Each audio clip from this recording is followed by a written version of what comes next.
Nós estamos recebendo nesta manhã aqui o Carlos Versosa, ele que é o subsecretário de Estado de Igualdade Racial. Este mês, se comemora aí, estamos comemorando o mês da consciência negra. E nós vamos saber qual é a agenda deste mês para debater e também despertar aí a sociedade sobre o papel do negro. Bom dia, Carlos Versosa, é um prazer recebê-lo no programa Tribuna Livre para falarmos aí a respeito desse mês da consciência negra. Bom dia, Marquinhos, bom dia, Sérgio, bom dia aos ouvintes. É um prazer estar aqui para poder passar essa agenda, e colaborar com as políticas públicas do governo do estado em relação à igualdade racial.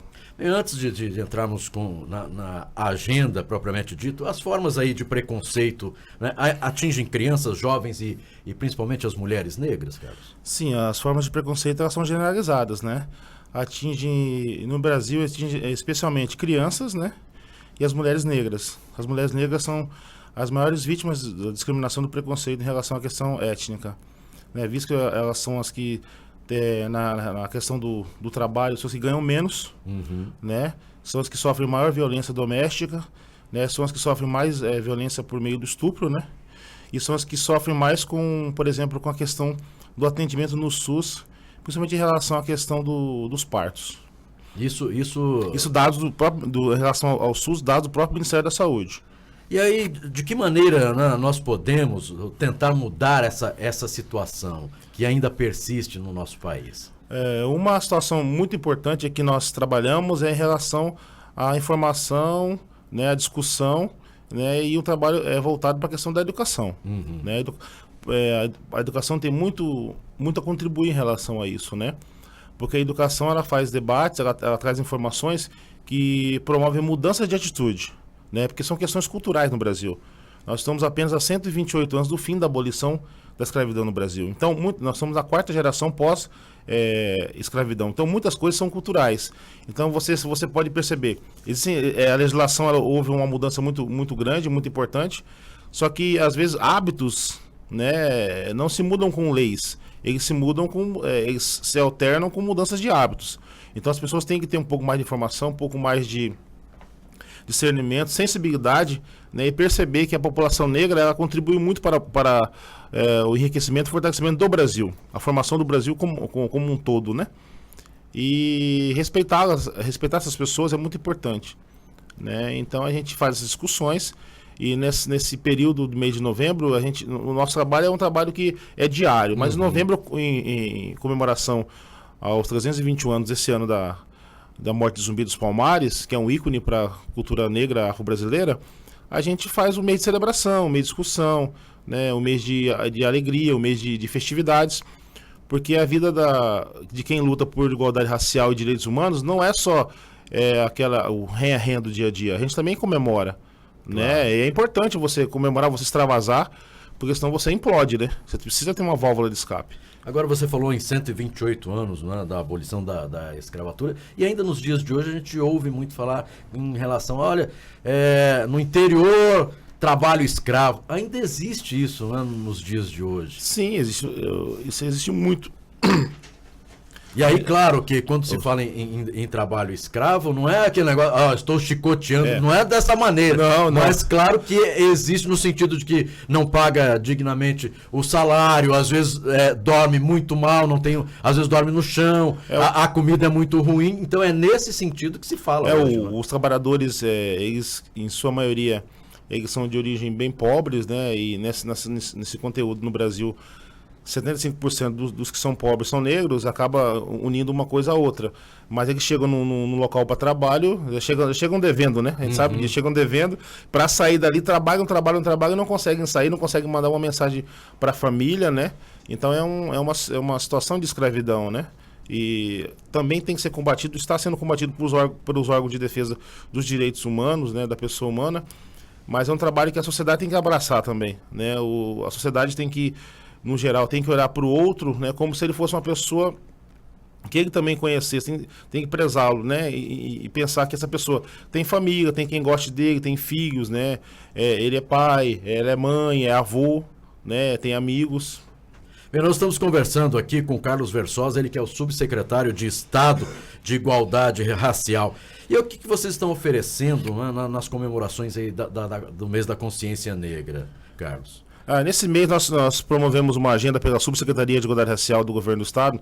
Nós somos ligados à SEDAST, né, Secretaria de Direitos Humanos, Ciência Social e Trabalho, e juntamente com organizações do movimento social, do movimento negro, já é uma demanda antiga, é um desejo antigo. Eu já fui presidente do Conselho Estadual de Direitos do Negro e nesse período a gente recebia muitas dessas solicitações, né? Foi entre 2003 e 2004. Se fazer uma agenda de divulgação do que acontece no mês de novembro em relação às comunidades negras, aos grupos que trabalham em prol da cultura afro-brasileira. E esse ano nós conseguimos pela primeira vez fazer essa agenda, né? É um projeto embrionário. E a gente tem de discussões em instituições de capoeira, em universidades, em escolas, né, em comunidades quilombolas, de várias situações, né, de informações e conscientização em relação à cultura negra, né, sobre artistas negros importantes do Brasil colonial, Brasil Império, como nós temos uma palestra hoje às 13 horas no Museu de Arte Contemporânea, né, e também tirando e levando essas informações e essas pessoas para lugares diferentes, né, para museus, né, para comunidades quilombolas. Quer dizer, você pega o professor, o pesquisador e leva para uma comunidade quilombola, leva para um grupo de capoeira que faz trabalho social também, né, para várias instituições. Então você faz uma mescla, né, para você tirar do chamado senso comum e divulgar essas informações. Porque quanto mais pessoas tiverem noção do que está acontecendo, mais elas prestarão atenção. Porque tem pessoas que, infelizmente, hoje não recebem esse tipo de informação. Quando recebem, se sensibilizam, começam a prestar atenção e começam a modificar a sociedade. Esse é o nosso objetivo, né? Que as pessoas comecem a se informar, comecem a olhar diferente, né? E comecem a fazer a mudança da sociedade que a gente precisa, né? Porque isso é uma questão para o país, né? Isso é importante. Ô Carlos, do ponto de vista da história, né? O negro em Mato Grosso do Sul. A gente tem, as pesquisas mostram, por exemplo, que quando o Zé Antônio Pereira chegou a Campo Grande, já encontrou aqui uma comunidade negra. Há outras informações que aos poucos a gente vai receber. E sabe-se que a escravidão negra existiu aqui no Mato Grosso do Sul, como existiu em qualquer outra parte do Brasil. A tua secretaria tem tido uma preocupação nessas pesquisas, nesse levantamento histórico com relação aos negros em Mato Grosso do Sul? Sim, nós temos um contato com a comunidade Tia Eva, no caso de Campo Grande, que essa comunidade é a comunidade que eles falavam ficava no Alto de São Francisco, que é a comunidade Tia Eva, né? E nós fazemos trabalhos muito com as comunidades quilombolas e alguns grupos mais antigos do Mato Grosso do Sul. E nós temos alguns, eu utilizo nesses trabalhos um trabalho do professor Carlos Alexandre da UNB, que ele fez um mapeamento das comunidades quilombolas do Mato Grosso do Sul, da sua chegada, né? Desde o período da chegada e como se compôs aqui. Então a gente tem essa preocupação. Então nos nossos levantamentos, nos nossos registros de quando nós fazemos o contato com as comunidades, a gente sempre coloca esse tipo de situação. Tem comunidade no Mato Grosso do Sul que tem mais de 200 anos, né? Então você pode perceber que as comunidades elas fazem parte da criação do estado do Mato Grosso do Sul.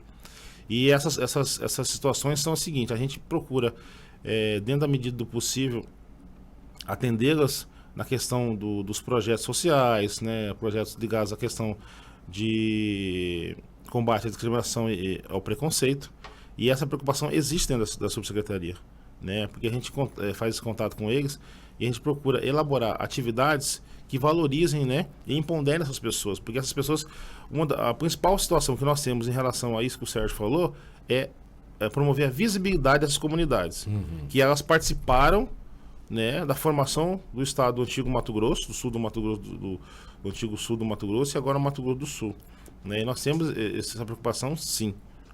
E nós temos aqui a comunidade Tia Eva em Campo Grande, Furnas do Dionísio, não é? Aqui em Jaraguari. Bem próximo aqui de Campo Grande. E tem algum trabalho para que as pessoas conheçam, né, Furnas do Dionísio, saber como é que vivem, a história de cada um, porque eu já estive lá há muitos anos e conhecendo a história. Olha, eu sou neto de escravos, hoje a gente faz aqui a farinha, nosso trabalho é esse. Hoje o Mato Grosso do Sul tem um trabalho para também mostrar como é que é a Furnas do Dionísio? Esse trabalho em relação a políticas de Estado, a gente está acompanhando alguns trabalhos de empresas no caso de empresas não, de universidades que estão fazendo esse trabalho. Por exemplo, a OCDB está fazendo um trabalho junto com a Energisa nas Furnas do Dionísio. Certo. Né? É um trabalho de desenvolvimento de potencial econômico, de potencial cultural, para que essa comunidade seja conhecida mais pela população sul-mato-grossense e que, ao mesmo tempo, ela possa desenvolver dentro dessa comunidade atividades que os façam promover a geração de emprego e renda. Né? Assim como tem outras comunidades também do Estado. No caso das comunidades quilombolas, a subsecretaria ela faz o contato com essas comunidades e a gente repassa para os órgãos do governo as particularidades das necessidades que eles nos pedem. Atualmente nós estamos com uma parceria muito boa com a Agraer, a qual eu agradeço aqui na pessoa do seu Enelvo e de todos os técnicos que estão lá, para atender essas comunidades quilombolas na questão da agricultura familiar, que é um projeto inicial.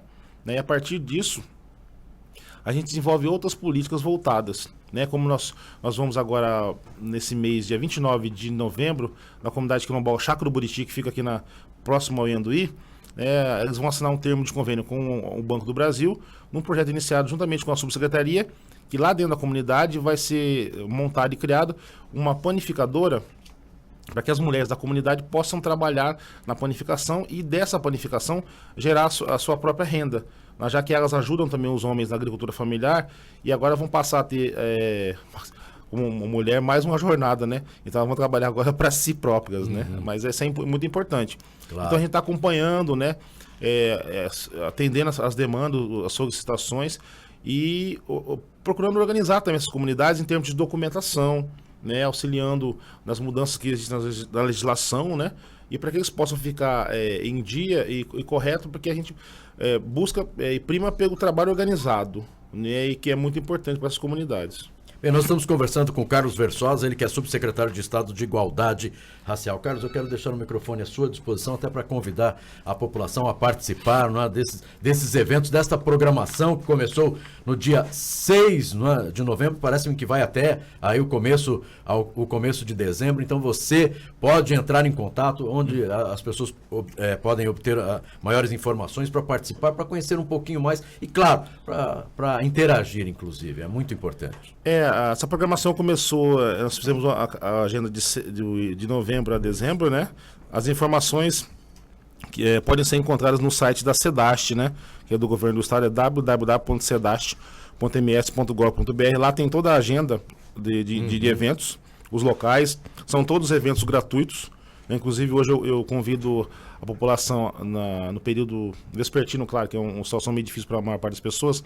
No Museu de Arte Contemporânea teremos uma palestra com o Galvão Preto, que é um artista plástico do Rio de Janeiro, que vai falar sobre artistas negros do período colonial e imperial do Brasil, né, que contribuíram muito para a história do Brasil.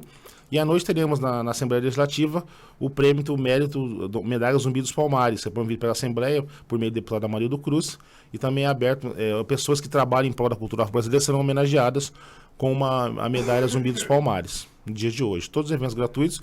E à tarde teremos, no final do nosso evento, teremos um show com Simona, né, e sua filha Carol Castanha. A gente fica muito agradecido de poder ter estado aqui, né? A gente acompanha muito o programa Tribuna Livre e agradeço a toda a população campoganense e sul-mato-grossense, né, e a todos aqueles que trabalham comigo, que mais um dia, mais uma batalha vencida. Tá certo, nós estamos à disposição e somos parceiros aí. Lembrando que, olha, dia 19 acontece, que é importante também, o 9º concurso da Beleza Negra aqui de Campo Grande, não é? Você que gosta, olha, e são realmente... Que beleza, viu? Você pode participar, acontece aí dia 19, ali no Centro de Convivência do Idoso, e nós vamos ficar com toda a programação para a cada dia estar avisando vocês. Nosso muito obrigado ao Carlos Versosa pela participação, um ótimo dia para você.